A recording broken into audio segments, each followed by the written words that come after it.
Welcome back to the Print on Demand cast. On today's episode, we talk about royalty based POD versus seller of record POD. Let's get into it.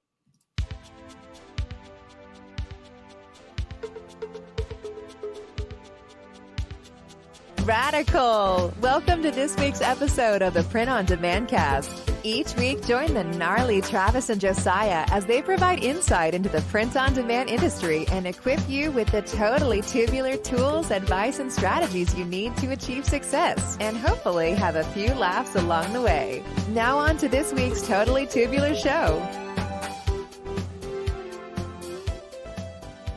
What's up, everybody? Welcome back to the Print on Demand cast. Good to be back with you this week. Things are moving and shaking and schedules are crazy, which is why I was not with you last week. However, Travis was, and Travis is also here again this week joining us for this episode. Travis, welcome back to Colorado. You've had a couple states that you've been visiting over the last handful of weeks, but you also went to the Printing United Expo recap. Not recap, that's in the notes. I'm reading literally had a complete certain older politician moment where I just read the teleprompter. You went to Printing United Expo in Vegas. How was that? Was Las Vegas kind to you this time around? Yeah, Las Vegas was kind to me. I had a really good time. The more I go to these shows, the more people I'm relating to and meeting. And so I had several friends that were actually at the show. I had so many friends that were at the show. I had plans to do different things and I didn't get to do all of them because I just, there were several people. Like I know Ken Reel was at the show, who's been on our show or been on the podcast in the past. Didn't even see him, didn't have an opportunity to even say hi and on the show floor. But it is a massive show. It's just so big. I had a lot of great conversations. I was able to record a podcast with Cole Lundstrom on the show floor, and it's an audio only, but it'll release, I don't know, probably in the next month or so.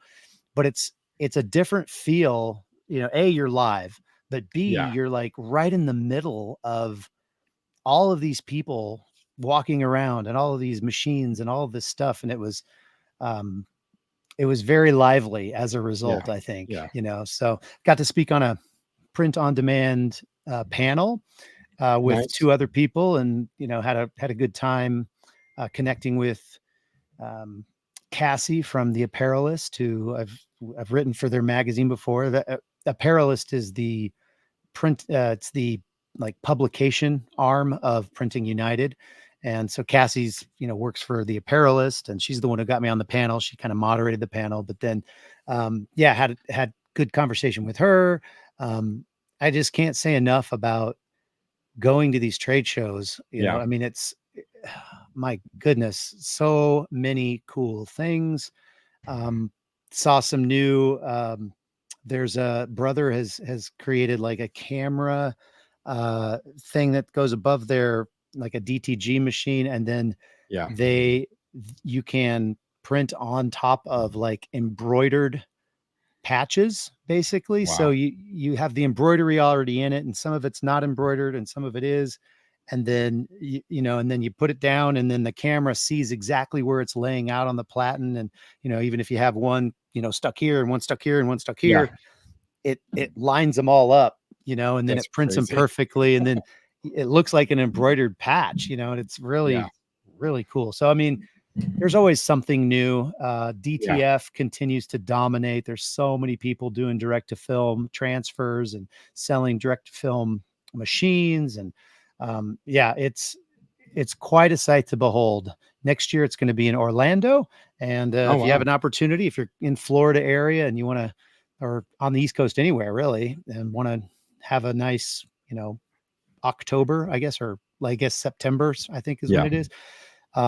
You should make plans to go check it out. I know we always talk about the Impression Show in Long Beach, which is great. This one's bigger. It has more stuff, has bigger stuff, but it's just different. But man, What an experience. It's been a minute since I've been to one, and I did not come away sad or disappointed. Yeah, did not disappoint. Yeah, that's awesome. The last one I went to, I think it was with you. They're in Vegas, and Mhm. it's always a good time. Vegas is always a good time. I know you went and saw the Sphere, which Yeah. looks pretty incredible. Lots of crazy stuff happening with that venue. Interested to see what happens in the near future with that venue and It's who nuts. else will be there. UFC was just there. I know WWE will be there since UFC and WWE are owned by the same company.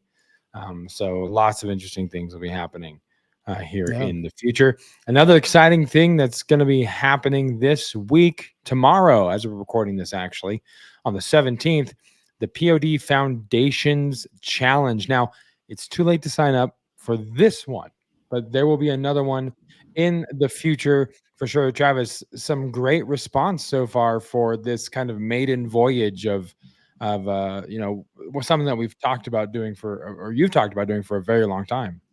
Yeah, I'm just refreshing my little app here, but yeah, so far 67 people have registered to attend. I don't know that all of them will attend live because we're going to give away the videos, but um, yeah, that's pretty awesome response, and makes me glad I did it. Well, Yeah, glad I'm going to do it. yeah. I'm Glad you still took the working. plunge. Yeah, I'm still working like a ton on this thing, and we still got to do a podcast, got to get all that stuff out, as well as finish up some stuff for the challenge that starts tomorrow. By the time you guys hear this, if you download it Wednesday, it'll already be half over.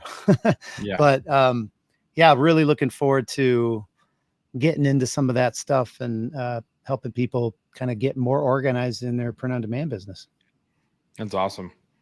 Fantastic. Yeah, and I was also in Alabama. Well, you were in Las Vegas. I was in Alabama. Mm-hmm. My mom and my oldest sister just moved there from Wyoming, left the house that my mom's lived in since I was 6 years old. So Wow. very insane chapter of life, getting them all moved. And then 2 days into it, my mom tripped and fell and hit the metal edging in my sister's front lawn and cut her eyebrow open. And it was a Oh, whole thing. So when I saw my mom, it looked like she had just, went 3 rounds in UFC octagon. Um, but that's not she's good. fine. Everything's good. No concussion. Just another exciting adventure that she gets to walk through, as well as being there. Alabama was awesome. Really rainy. Yeah, exactly. Very rainy because of the hurricane there in Louisiana. But the last day, able to go to the beach house and posted. If you follow me on social media, posted some photos of the sunset there, which Travis then said was AI generated, but it looks like it.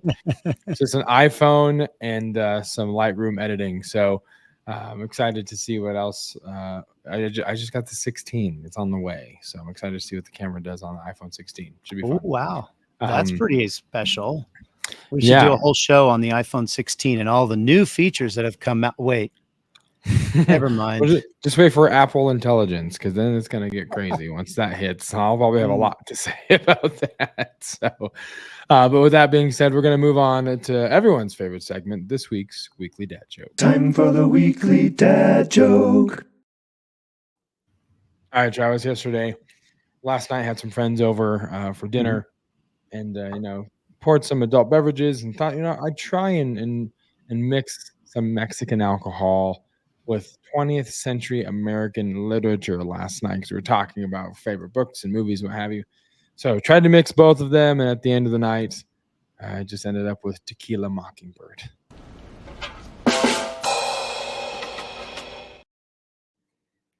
That's this week's Weekly Dad Joke. Enjoy it, use it, share it with all of your friends. I like it. See how much they groan at that joke. So, all right, Go ahead. I just gonna say a little peek behind the curtain here. Usually we put that on our notes, the joke, and this week we didn't, and so it was like literally last week's joke. And so when you said dad joke, I was like looking around, and then I found my little calendar, and I was like ready to go with a terrible dad joke. But you knew what you were doing, man. You had it all under control. Ready, locked, and loaded. Nice and work. With that, we're going to go straight into this week's point of interest.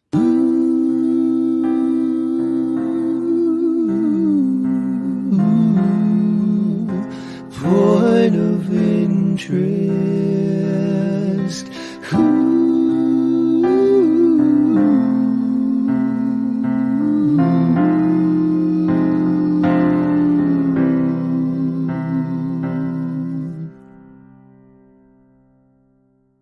All right, Travis, you've got this week's point of interest ready for us. What are we talking about for this week's POI? Yeah, so it's a website. I always like to find new, cool print-on-demand companies, that can do really cool things. And so this week I bring to you Subliminator. Dun, dun, dun, dun. And there we go. Sublimator is a really cool all over sublimation print on demand company. So they actually do cut and sew. If you're not familiar with that term, basically think of like a bicycle guy, on his 10 speed driving down the road, and he's got that really bright shirt with all the ads and all that stuff on his shirt. That started as a white polyester garment, and then it was sublimated and then sewn together to create that. And so that's pretty much all that Sublimator does. They do all sublimation. And so and they also really have this cool website. So it says first choose your item, and then it does all of these little movements as you scroll, and then it says next customize your design, so you can do a pattern or whatever you want. And it's doing all of this by itself. Boom, it's putting it on the hoodie. And then define your product. You can say the size, the price, the size, blah blah blah. You could sell it, or you can just keep it for yourself, and then you've got this really cool product that you've already made. So I wanted to kind of show you, if you're watching on YouTube, you can kind of see, this is kind of behind the scenes. I've just signed up for the free account. You can get Sublimator Pro, and I'm not sure exactly how much that is, but it lowers your cost per garment. But so like, I mean, they have things like a zipper cloak, all over print. The AOP stands for all over print. And this thing is anywhere from $71 to $101. But all of these prices, the interesting thing, you look at this and you're like, oh my gosh, for a hoodie, it's $50, just to get the hoodie. But all of these prices include shipping. So it's shipped to the US, all inclusive. So if you want to charge extra shipping, that's all going in your pocket. But let's just look at like a men's t-shirt, because it's not, I mean, all over printing is not cheap to do. And so you can charge a lot for it. I probably would, if I was going to do this and really jump in, I probably would end up getting the Sublimator Pro just to lower my cost of goods. But you can see just a regular t-shirt from, extra small to 4XL, which extra small is going to be, extra small through XL is going to be the 24.75 for USA. It looks like they don't even charge you extra for the high. The 24.75 is the USA, UK, Germany, Europe, Australia, New Zealand price. And then Canada is 30.25. And then USA remote areas is 34.65. But if you're only selling in the US, you're going to get it for 24.75 shipped to your customer, which is kind of cool. And the interesting thing about this, I'll just show this also real quick.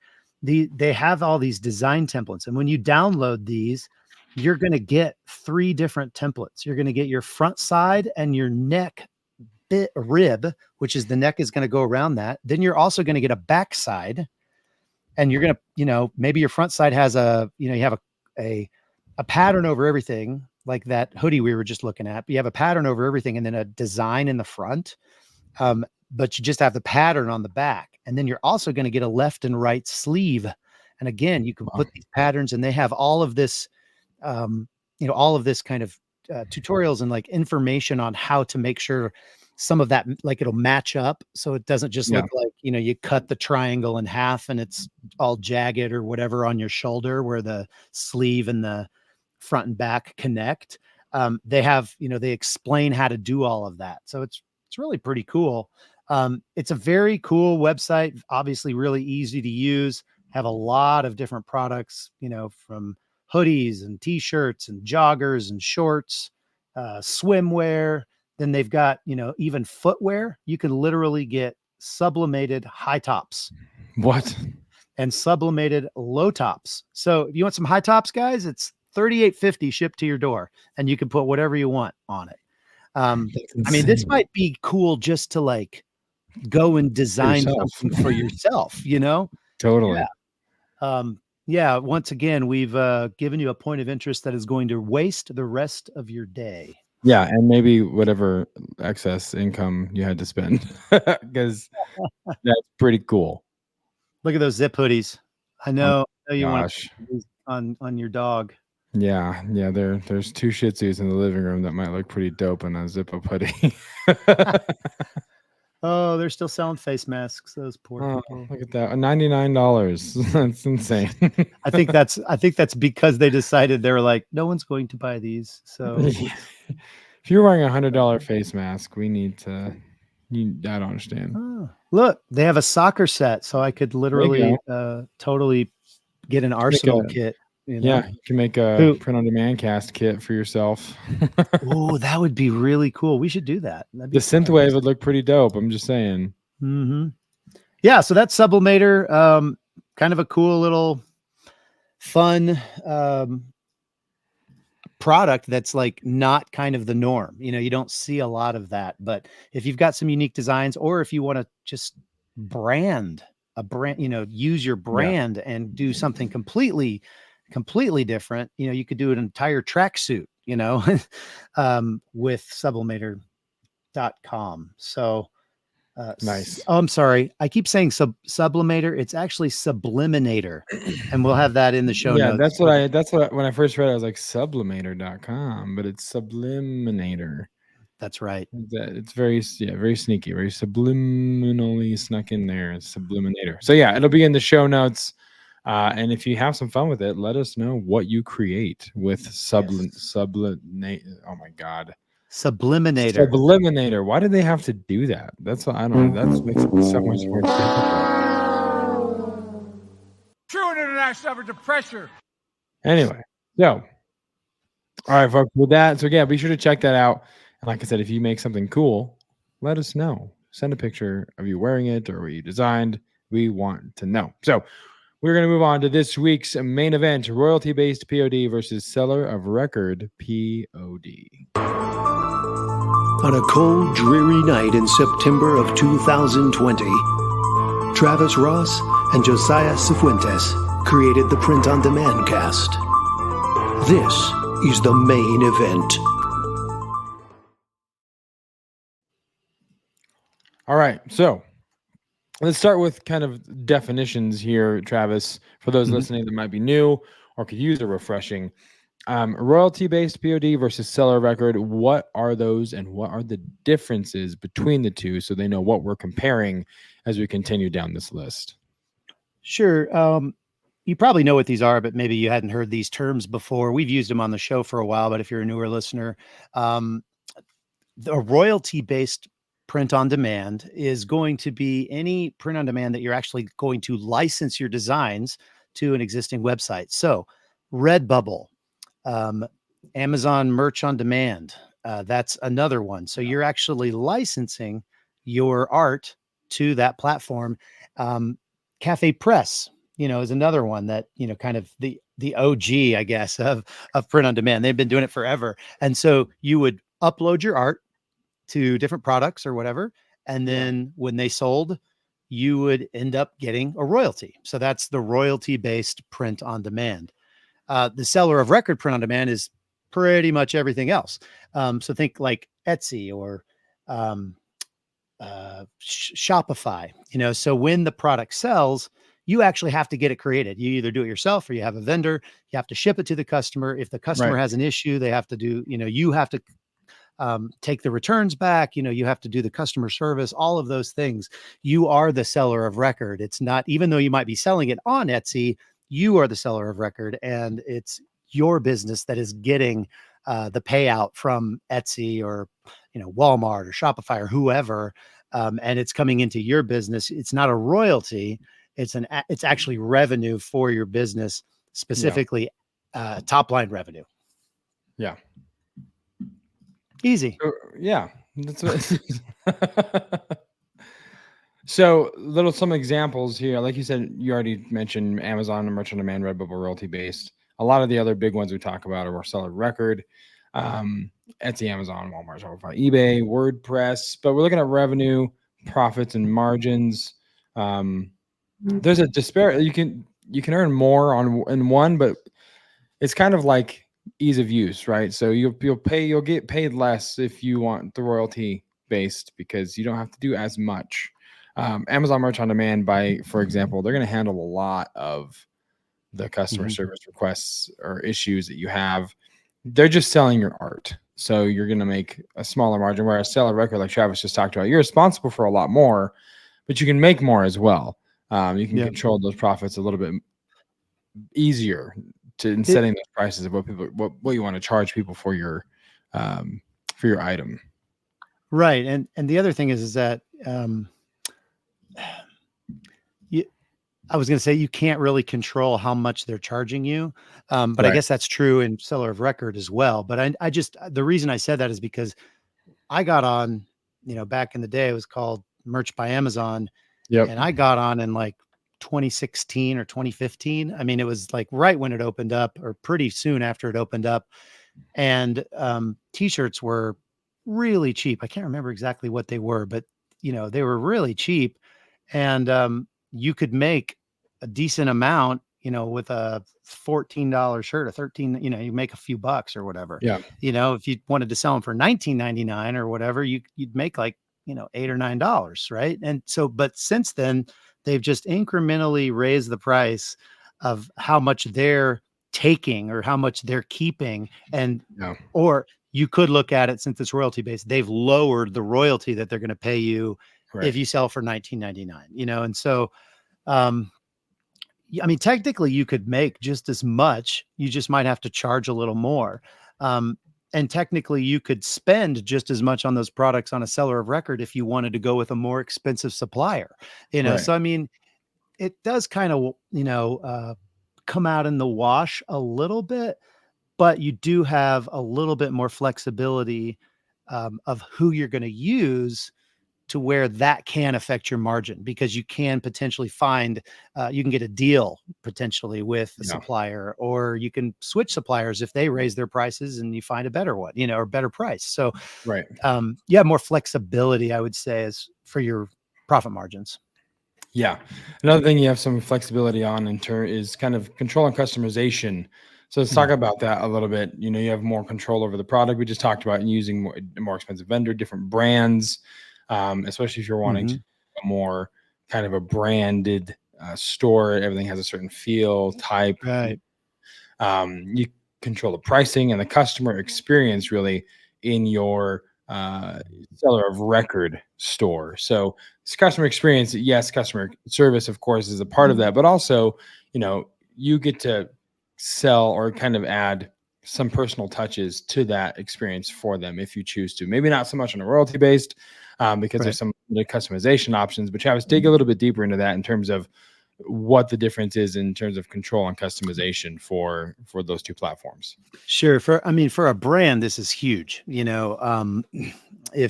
If you're on, for example, you have a very limited number of products to select on Merch by Amazon, and there are literally no customization options. You sell the art that you uploaded. No one can customize it, and you can't customize it any more than the art is. So think about, like, if you're selling on Shopify and you're trying to do a branded product, maybe you want to include a card, with some information about your brand, and you're eco-friendly, and you've got this mission or whatever. You can do that with certain suppliers. I know Printify allows you to do that. What if you want to do like a custom tag, like in the back, instead of the actual tag, you can rip that off and have it printed, or they'll redo the tag and sew them back on. There's options there that you can have done, if you're doing it yourself, if you're the seller of record that you just don't have with a royalty based platform. And then the obvious one that I kind of alluded to at the beginning, if you're selling on Etsy, you can allow customers to customize parts of Yeah. your design, parts of that design. You can't do that with merch or Amazon Merch on Demand or Redbubble or anything, because again, they're just going to sell the product or the art on whatever products you have. So you have a lot more customization options when you're the seller of record. That goes along with, some of the more responsibility that you have, but we're trying to just weigh the pros and the cons for you guys. Right. Again, we touched on this a couple of times, already, but time and effort required is another thing that there's going to be some disparity between. Royalty based is generally more passive. So it's kind of like, the term that's used sometimes is mailbox money. You just kind of set it and forget it. It's going to sell and you're going to make a certain amount a month. Especially if you Amazon Merch on Demand, if you grow it, and I'm assuming they still do tiers. Again, I had a account when Travis had an account, so it was much different back then. But you grow it, you can kind of get a steady income that's very passive. You don't have to do a whole lot to it or for it. Seller of record is going to be way more hands-on in terms of management in almost every facet of that model. So it's going to require more time of you to manage the store successfully. So Travis, dig in a little. I know we've talked about it a little bit, but what in terms of, royalty-based mailbox money passive is kind of like, okay, yeah, that makes sense. But in terms of hands-on management for seller of record, what might that look like for someone that's trying to weigh the difference between the two different possibilities? I mean, we're talking about a lot of the things as we continue to go. We're going to be talking about like your customer service and, marketing and those types of things, and like the actual scalability of these platforms. There's just a lot more time requirement when you are the seller of record. You've got to find the vendor. You have to answer the customer service emails. You have to deal with the returns. Whereas the royalty based, they are the seller of record. They're just paying you a royalty. So they're dealing with all of that. I guess we'll touch on some of these later, so I won't say all of them, but I'll just say it's the tier structure that Amazon has makes it very difficult to scale. Not only from the way you have to upload the products. Now they have improved a ton where you can put one design on like 50 different products, with one, boom. And then you type out one description and it populates all of them. So they've gone the way of automation, but there's no way to upload that like via a spreadsheet. So it's not quite as scalable as maybe some of the other channels are. I mean, for seller of record, you can't really do that with Etsy. So that's a similar thing. But time and effort required is something that you want to consider when you're doing this. And I think a cat out of the bag in the end, I think you should maybe do both, Amazon Merch on Demand, at least get on their waiting list, at least get denied like 5 times, before you hang them up. I mean, keep applying, keep trying, because that mailbox money is nice. I literally have an account and my wife has an account. We have not touched these accounts in 4 years, 3, 4, maybe 5 years. And I still, every single month and more in November and December, we get between $400 and $500 between the two accounts.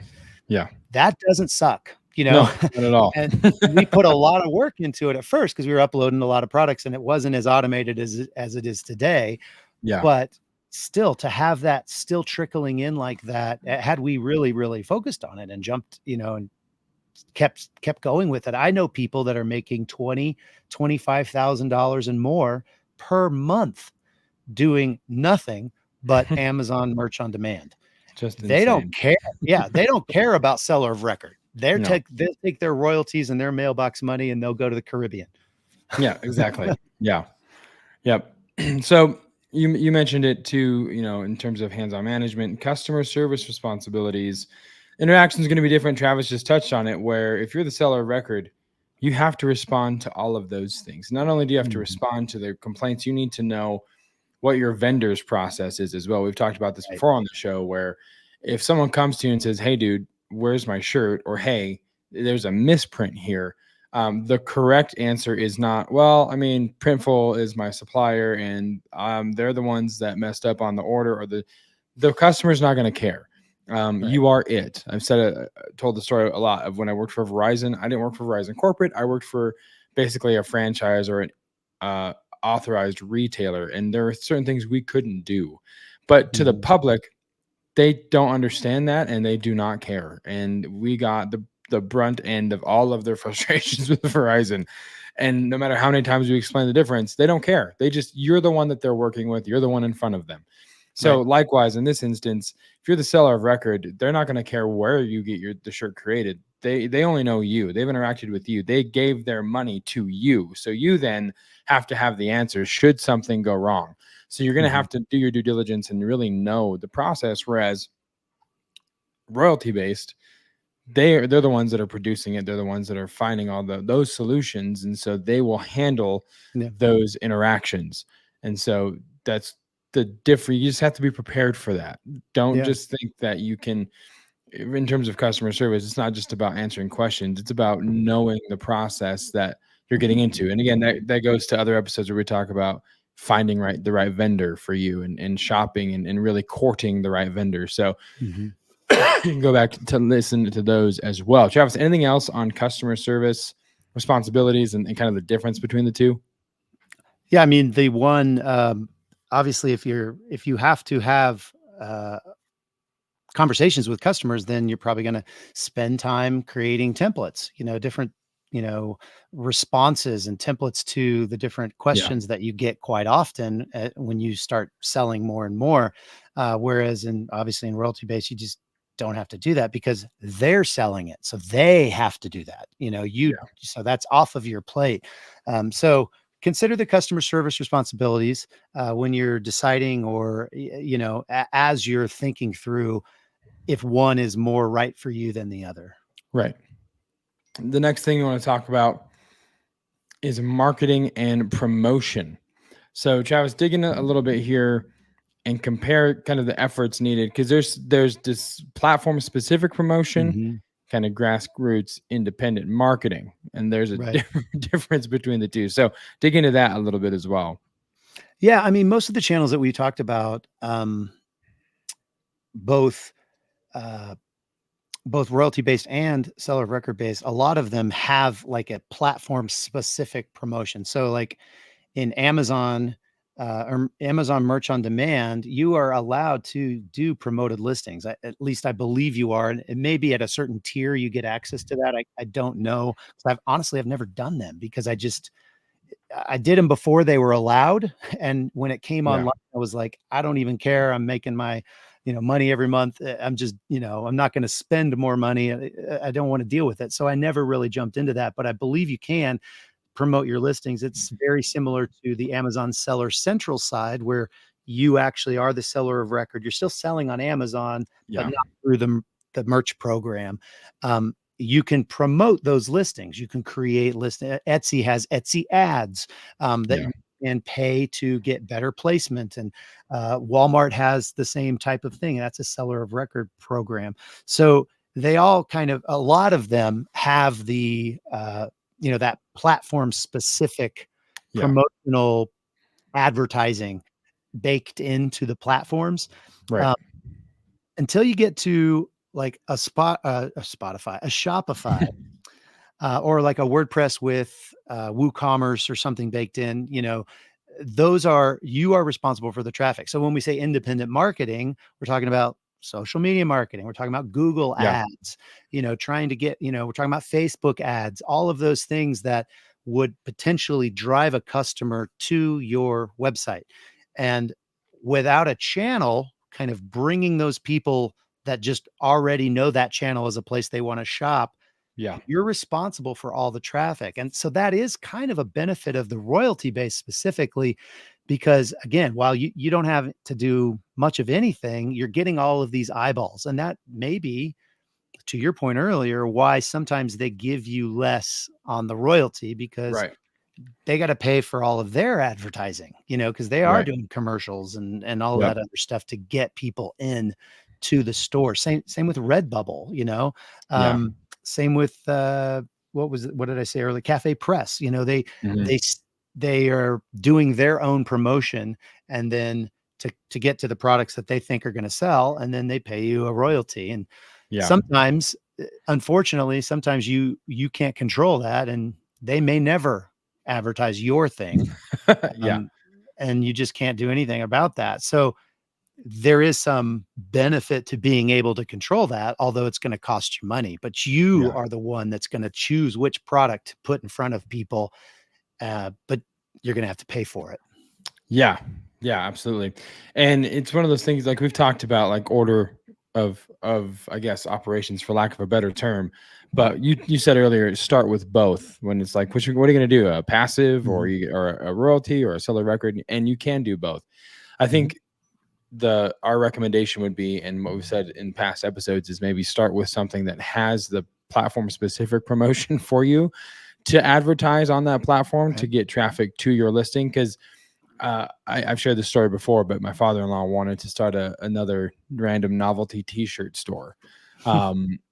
And it's like, how in the world are we going to cut through the noise of the other 600 of them that are all vying for attention through independent marketing, through social media, through Google ads? Like, unless you have something that's very specific and very niche where you feel like you could cut through the noise a little quicker, then that might be easier for you. But if it's just another kind of catch-all for interesting designs, ain't gonna work. It's gonna be hard for you. You might have better luck just advertising certain listings on an Amazon or Etsy as opposed to trying to go get that mark. And that's why we talk all the time, when we are talking about branding, we talk about your niche selection and to niche down. And when you found that specific niche, maybe consider niching down a little more.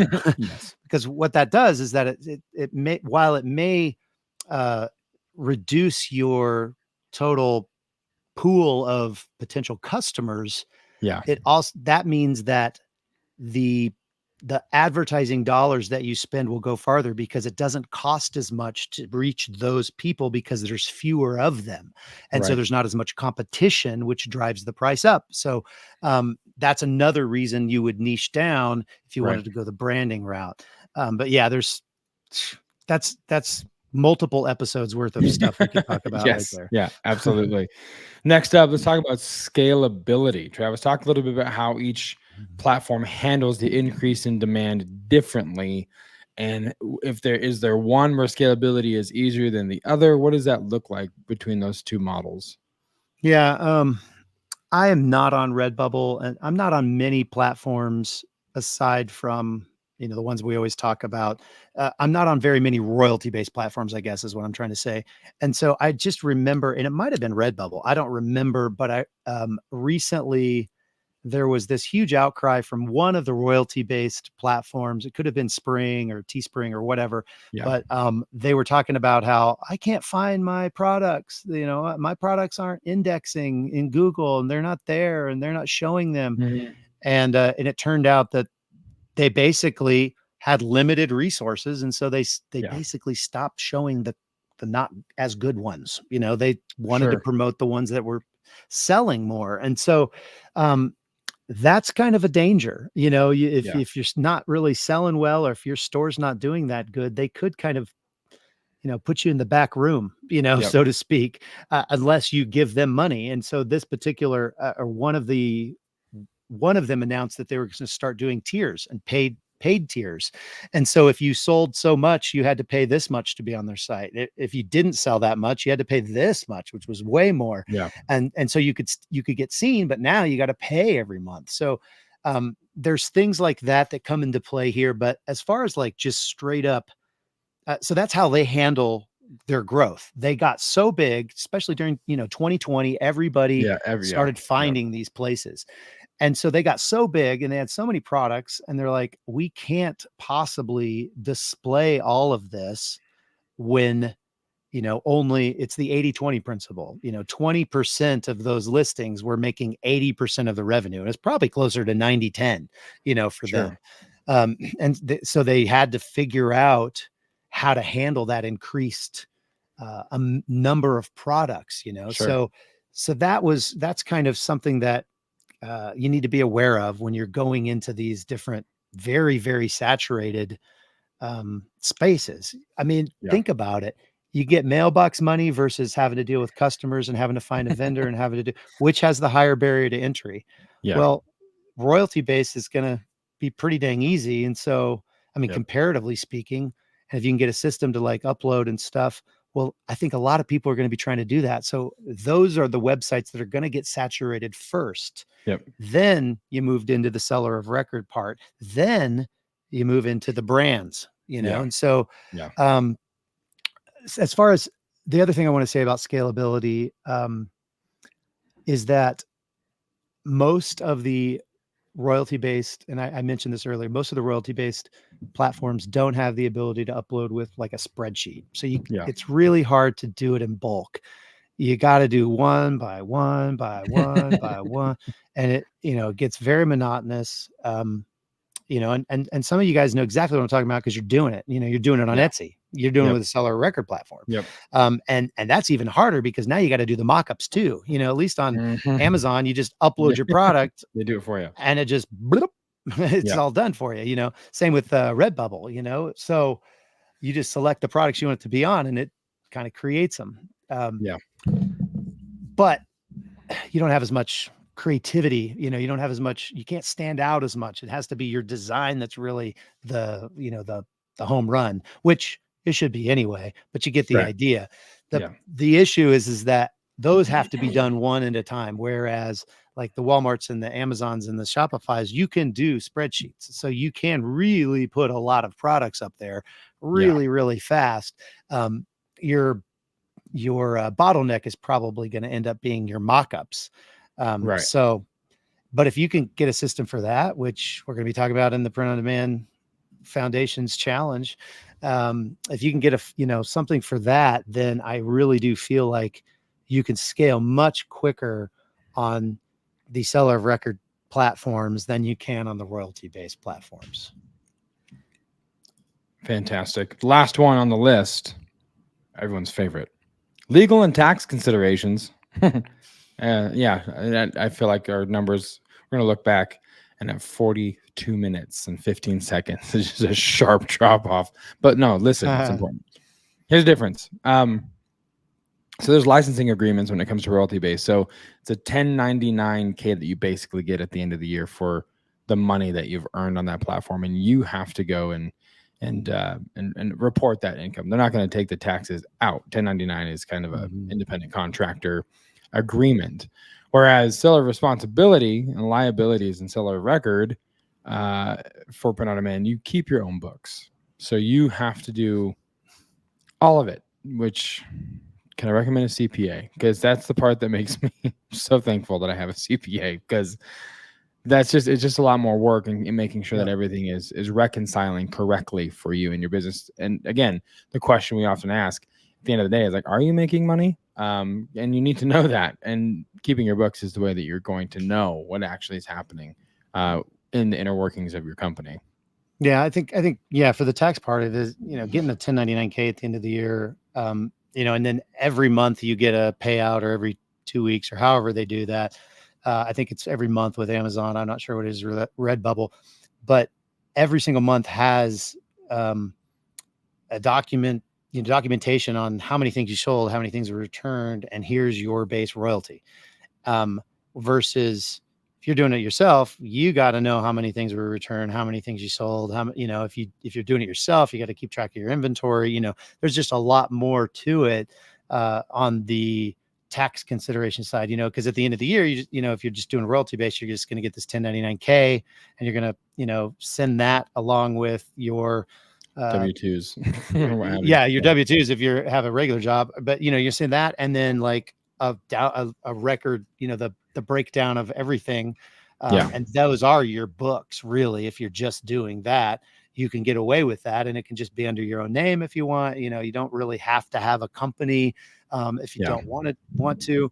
Versus, I definitely recommend, if you're doing seller of record, I recommend it if you're doing royalty based. But you know, having your own company, having your own business checking account, it's not required, but it makes it a little easier at tax time. But yeah, as far as like the legal, you know, consideration, so those are the taxes, you know, kind of at the end of the year stuff. But the legal considerations, you are entering into a licensing agreement with whatever platform, and not all licensing agreements are created equal. So you probably should do yourself a favor and look through that before you sign on the dotted line. And if you do really well, and you could potentially turn this into another licensing agreement, you could take from that and maybe make it more beneficial to you. If you're going to do that, I would hire a lawyer, so they can get you the best deal. But when you're doing this, as far as like being the seller of record, now all of a sudden you need to hold liability insurance, because you're selling a physical product. You are a business selling a physical product.